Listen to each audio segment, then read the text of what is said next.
Well, this is Brian Shoemaker, and I'm going to talk to you today about a conflict resolution method by Arbinger. Arbinger is an institute, a company that has been putting together workshops and trainings for almost 2 decades.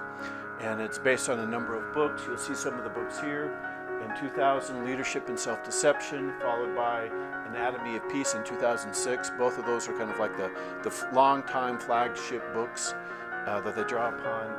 In 2009, they did another book, and most recently they come out with The Outward Mindset. Originally, it was based on the work by a man named Terry Warner.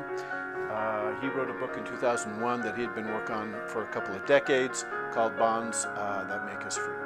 So the point in Arbinger is we're going to talk about 3 different diagrams, and I'd like to use these diagrams to talk about the things that Arbinger creates about. One's the box, one's the collusion diagram, and the third one is the peacemaking pyramid. So in these 3 diagrams is loaded a bunch of concepts that Arbinger has tried to simplify and to demonstrate how it is that we begin to enter into conflict, and then signs that we're in the conflict, and then they'll talk about how to get out of that conflict.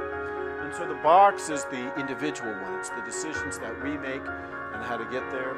Collusion tends to be how we engage with others, how we provoke or prompt the very behavior that we say we don't want in the other.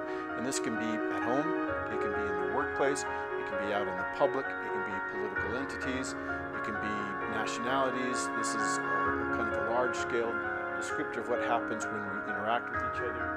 And then the peacemaking pyramid are kind of general concepts of shifting from the blame orientation about why the other needs to make it right and moving more towards, well, what can I do to make it right?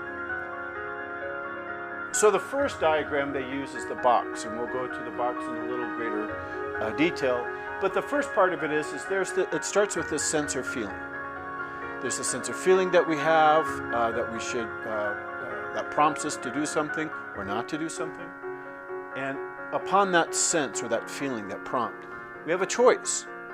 We can either honor that sense or feeling, or we can betray it or ignore it.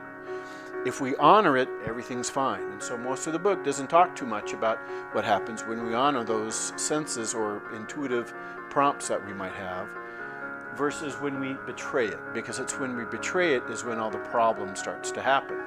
And what they will say is, once we betray a prompt, a sense, this feeling of what we should do or shouldn't do, then we begin to see ourselves in a new way.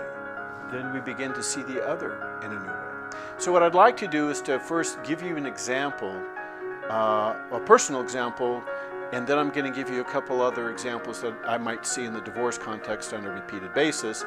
And that kind of helps us see kind of like how these issues are at play.